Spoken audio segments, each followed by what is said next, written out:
시작됐습니다.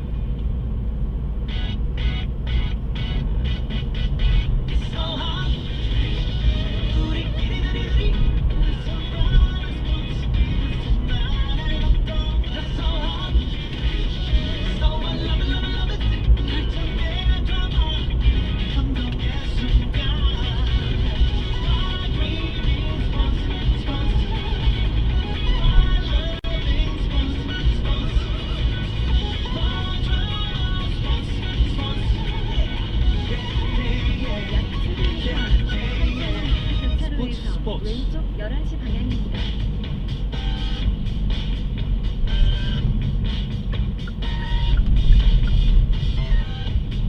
귀에 쏙쏙 박히는 야구 이야기 스트라이크존 시작하겠습니다. 문화일보의 정세영 기자, BGN 스포츠월드의 이혜진 기자와 함께합니다. 두 분 어서 오십시오. 안녕하세요. 자, 프로야구 전반기가 마무리가 됐습니다. 그리고 올스타 휴식기 중인데요. 그런데 앞서 단신에서도 말씀을 드렸지만 키움이 후반기를 앞두고 정말 커다란 변화를 결정을 했습니다. 네, 오늘 오후 3시가 조금 안 되는 시간이었던 것 같은데요. 키움이 결단을 내렸습니다. 수뇌부를 전격 교체하는데요. 홍원기 감독과 고영욱 단장 그리고 김창현 수석 코치에게 보직 해임을 통보를 했습니다.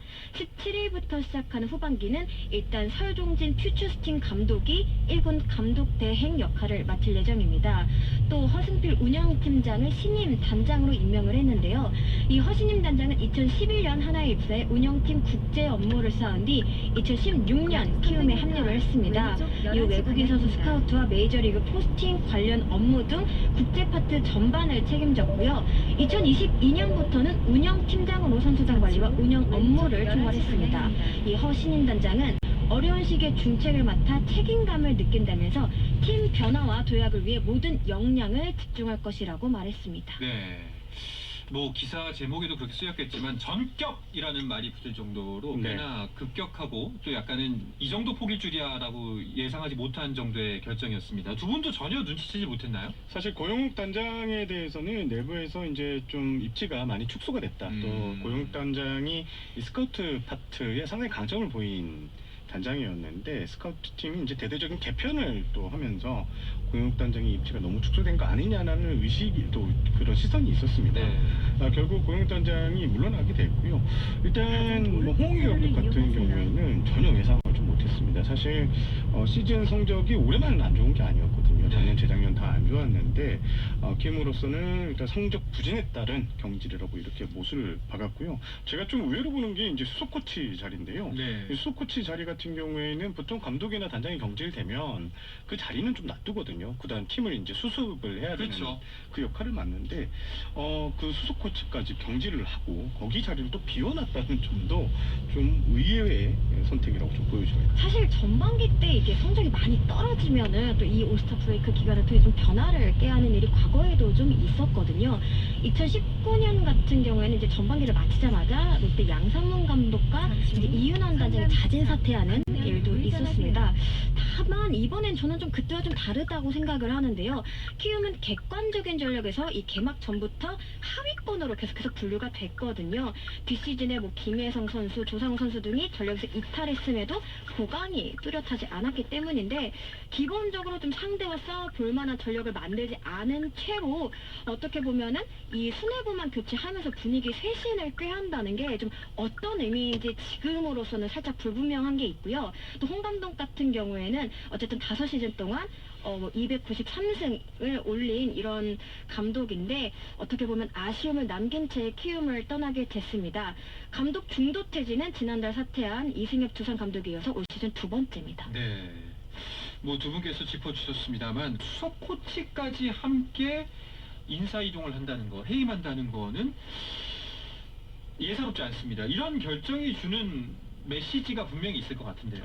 일단 키움에서는 전면으로 좀 새 판을 짜겠다는 신호인 것 같습니다. 특히 단장과 수석 코치까지 좀 다른 이 경질을 시킨 것은 일단 키움 내부에서는 이런 말을 하더라고요. 지금 현 단장이 2018년부터 2022년까지 육성 스카우트에서 좀 저조한 성적을 냈다. 왜냐면 키움은 거액의 돈을 들여서 FA를 사와서 전력을 끌어올린 구단이 아닌 내부 경쟁을 통해 육성을 통해서 성적을 끌어올려야 하는 구단인데 그 몫을 충분히 해내지 못했다고 이렇게 경질을 했고요. 일단 수석 코치 같은 경우 자리는 조만간에 뭐 이 선임이 이루어질 것 같긴 해요. 근데 전체적으로 팀을 전면에서 새 판을 짜겠다는 강력한 신호가 이번 인사에 좀 담겼다 이렇게 보시면 될 것 같습니다. 뭐 키움의 전반기 성적을 보면 반전 카드가 필요해 보이는 건 사실이긴 합니다. 하지만 이 결정들이 어떤 효과를 불러일으킬지는 좀 지켜봐야 될 것 같습니다. 자, 그럼 이어서 프로야구 전반기를 결산해보는 시간을 가져가 보도록 하죠. 전반기 마지막 날 중위권 순위가 요동을 쳤습니다. 네, 전반기를 어떻게 끝내느냐, 이 후반기를 위해서도 정말 중요한 대목인데요. 몇 가지 포인트들이 있었습니다. 전반기 마지막 3경기를 앞두고 롯데와 LG가 공동 2위에 자리를 하고 있었고요. SSG와 KT는 승차 없이 5위, 6위에 있었습니다. 또 삼성이 7위에 자리하며 5할 승률 이상을 기록하고 있었는데요. 이 3연전 결과로 순위표가 크게 요동쳤습니다. 일단 LG는 키움을 상대로 2승 1패 위닝 시리즈를 거두며 2위 자리를 지켰고요. 롯데는 두산에 1승 2패 루징 시리즈를 당하며 3위로 한 계단 내려왔습니다. KT와 SSG는 맞대결을 펼쳤는데요. KT의 위닝 시리즈로 이어졌습니다. 순위도 KT가 5위, SSG가 6위로 바뀌었습니다. 삼성은 NC에게 3경기 모두 내주며 5할 승률이 붕괴됐고요. 순위도 7위에서 8위로 한 계단 내려가게 됐습니다. 네, 이하이진 기자가 정리해준 경기 결과를 바탕으로 일단 순위를 한번 쭉 짚어보고 넘어가도록 하죠. 하나가 52승 2무 33패 5할 승률 승패 마진 플러스 19개를 만들면서 1위 자리를 지키고 있습니다. 이어 LG가 4.5경기 차로 하나에 이어 2위에 자리했습니다.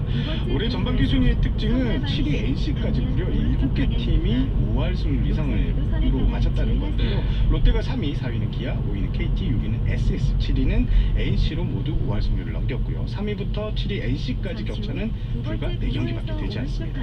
NC에 이어 삼성이 43승 2무 44패로 5할 승률에 단 1승이 부족해 8위에 랭크됐습니다. 9위는 두산, 최하위는 키움입니다. 그렇습니다.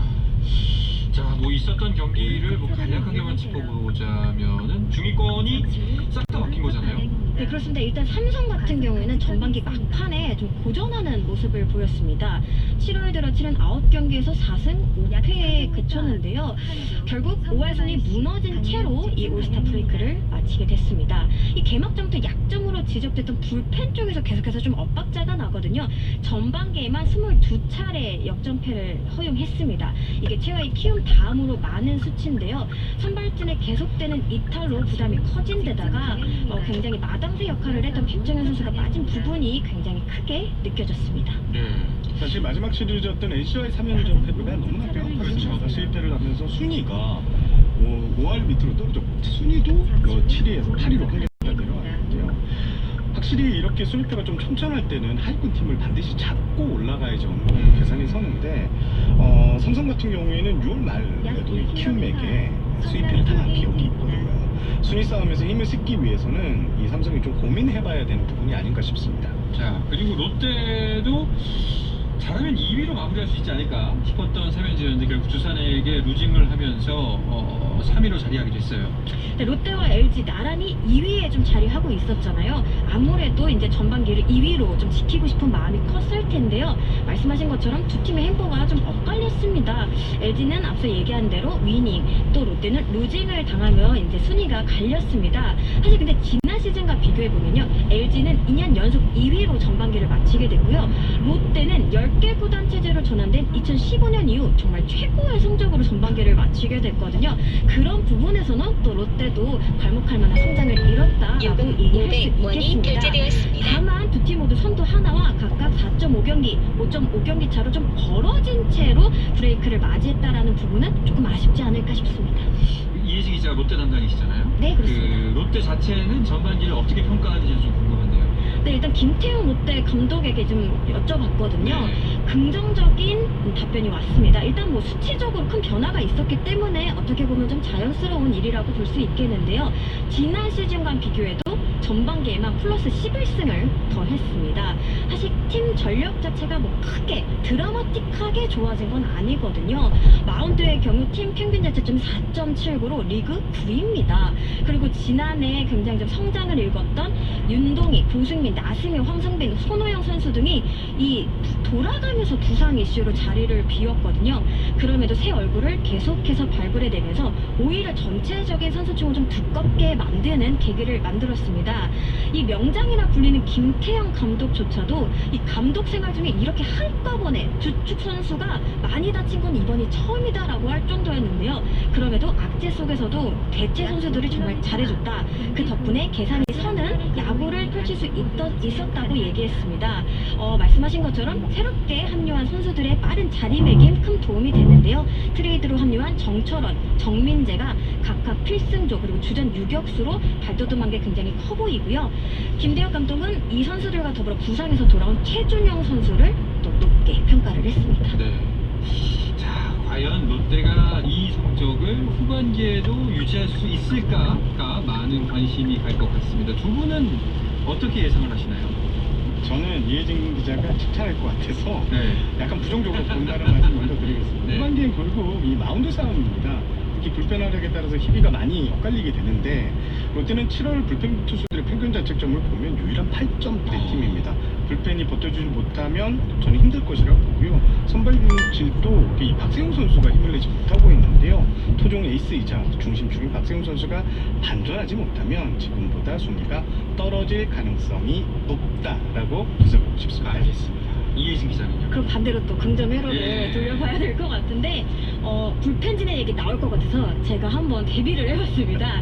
전체적으로 보면 어려운데 이 필승조만 따로 떼고 보면 또 다른 얘기거든요. 정철원, 최준용, 김원중으로 가는 길목은 요건 계산이 섭니다. 전반기 세부 수치들을 살펴보면 롯데가 역전패를 당한 게 16번인데 이게 리그에서 두 번째로 적습니다. 특히 7회까지 앞선 경기 승률은 9할 5푼, 하나 다음으로 높습니다. 40번 가운데 딱 2번만 내줬습니다. 이제 관건은 이 필승조와 추격조 사이 어떤 간극을 좁히는 일이라고 보고요. 또 하나 희망 요소는 부상자들이 이제 하나둘 돌아온다는 점입니다. 전반기 팀 타율 1위를 자랑했던 롯데인데요. 윤동희 선수나 손호영 선수 등이 돌아오면 이 롯데가 자랑하는 방망이가 더욱 불을 뿜을 수 있지 않을까 이렇게 기대를 해봅니다. 알겠습니다. 자, 그리고 하나의 전반기 1위는 이미 지난주 이 시간에 정해졌기 때문에 뭐 새로울 건 없는데요. 근데 그 주말에 지난 직전에 있었던 기아와의 3연전은 놀라웠습니다. 저는 이 기아가 이 경기를 앞두고 너무나 상승세였고 또 이군 선수들까지 이제 한패 타이거스라고 불리면서 잘해줘서 기아가 대등한 승부를 할 것이라고 예상을 했고 대다수 해설위원들도 그렇게 평가를 했는데 정작 뚜껑을 열었더니 하나가 싹쓸이를 냈습니다. 네. 일단 뭐 황준서 선수가 6.1이닝 11경기에서 1실점 호투하면서 또 분위기를 또 잡아줬고 엄상백 선수는 좀 계속 부진한데 이 곧바로 조동욱 선수가 투입되면서 또 안정감을 보여주고 불펜 싸움에서 또 이기는 모습. 확실히 하나가 전반기 모습을 보면 힘이 많이 생긴 것 같아요. 이렇게 추격을 당할 때 이 추격을 끊어주는 게 우승으로 가는 그 지름길인데 하나가 그런 모습을 좀 보여주고 있고요. 하나의 전반기 1위 뭐 성적하면 항상 따라붙는 게 30 몇 년 만이다 이런 이야기가 계속 나오고 있는데요. 약간 불안한 것 같으면서 이거를 지켜낼 수 있는 힘 하나는 확실히 전반기에 많이 달라졌습니다. 네. 확실히 뭐 후반기도 아마 이 성적이 크게 달라지진 않을 거다. 하나 같은 경우에는 뭐 이런 예측들이 많은 것 같아요. 저는 이 폰세 선수나 와이스 선수 외국인 원투펀치가 워낙 막강하기 때문에 하나는 이것을 지켜낼 수 있는 힘이 있다 이렇게 평가를 하고 있고요. 앞서 제가 이제 마운드의 역할이 후반기에 너무 중요하다라고 말씀드렸는데 하나 불펜진도 막강합니다. 지금 올해 김서현 선수 같은 경우에는 22개 세이브를 전반기에 따냈는데 확실한 마무리가 생겼고요. 한승혁, 박상원, 김범수, 조동욱, 주현상까지 이 불펜진이 양과 질에서 모두 압도적인 퍼포먼스를 발휘 중인데 이 기세가 이어지면 하나는 충분히 1위 자리를 지킬 수 있을 것 같습니다. 네. 그나저나 또 한 가지 하나 팬들 입장에서는 궁금한 것 중에 하나가 외국인 타자가 누가 될까? 리베라토냐, 플로리얼이냐? 이게 지금 굉장히 선택하기 어려운 선택지거든요. 플로리얼 선수 같은 경우에는 부상 이후에 리베라토 선수가 너무 잘하면서 네. 이번에 올스타전에도 좀 왔더라고요. 와서 리베라토 선수 활약을 어떻게 보냐 하니까 말을 좀 아끼는 모습이었는데 일단 야구계에서는요 플로리얼 선수는 시즌 초에 데려올 수 있는 외국인이다. 칠링 면에서는 좀 더 높다 이런 얘기를 했고요. 리베라토 선수는 교체로 올 수 있는 외국인인데 원래 기량보다 더 뛰어난 기량을 발휘주고 있다. 그래서 하나가 좀 고민하고 있는데요. 사실 불과 1년 전으로 시간을 좀 돌려보면 SSG가 엘리아스 양투수로 또 시라빠는 고민을 했잖아요. 그렇죠. 결국 이름값 있는 엘리아스로 갔고 시라빠 선수를 포기했습니다. 개인적으로 하나가 플로리어를 좀 그대로 가져갈 가능성이 더 높지 않겠느냐. 적어도 18일 전후까지는 하나가 리베라토 선수에게 재계약 여부를 좀 알려줘야 되거든요. 하지만 25일이 이제 6주를 채우는 시점인데 그 전까지 하나의 고민이 계속 이어질 것 같습니다. 25일이면은 몇 경기가 더 있습니다. 그 사이에 리베라토가 어떤 활약을 펼치느냐가 또 커다란 변수가 될 것 같네요. 사실 바이오 리듬이 이 타격 리듬이 계속 올라오고 있는 상태에서 타격을 했잖아요. 네네. 지금은 끊겼단 말이에요. 이게 한 일주일 정도 공백기를 갖고 있기 때문에 요 시점에서 다시 앞선 모습을 보여주냐 아니면 여기서 이겨내지 못하냐 요게 아마 하나가 이 외국인 선수 타적 교체의 결정적인 요소로 평가할 것 같습니다. 알겠습니다. 자, 이렇게 프로야구는 치열한 승부를 주려고 잠깐 숨고르기에 들어갔는데요. 이 이야기는 잠시 쉬었다가 돌아와서 자세하게 나누도록 하겠습니다.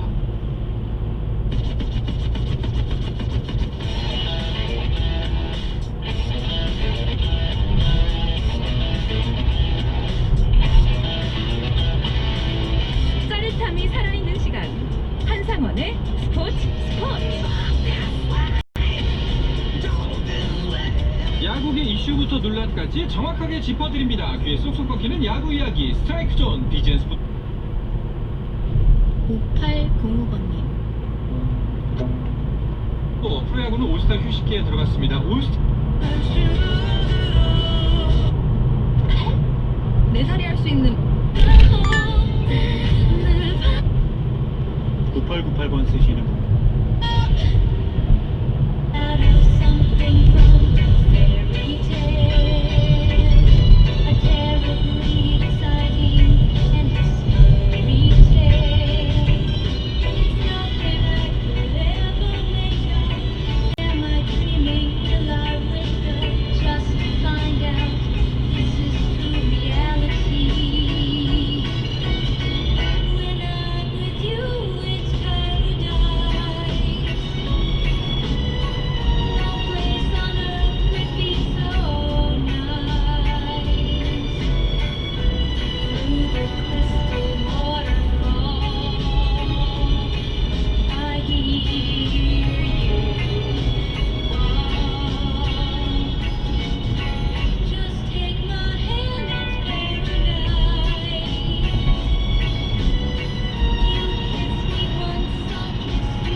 제조 개별 인정형 건강기능식품입니다. 조감기초가 좋더라 선연료가 좋더라 어떤 연료가 만든 쿨링 스프레이 와치도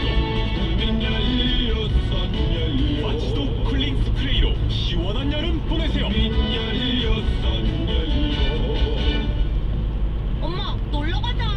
김현아 가야겠네? 여보, 맛집 어때? 김현아? 가야겠네.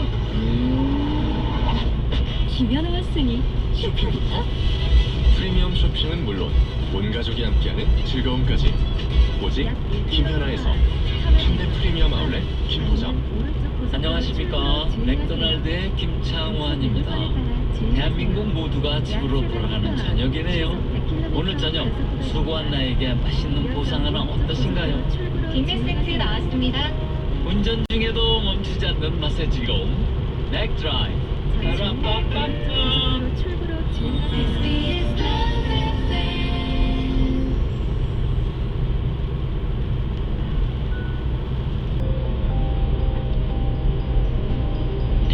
네, 이거 끝곡으로는 최용준 남아동만입니다. 자, 3부, 4부 오늘 기다리고 있을게요. 여러분들과 함께 선곡하는 선곡할 캐시 2부에 피드나는 살롱 듣다가 치워드립니다.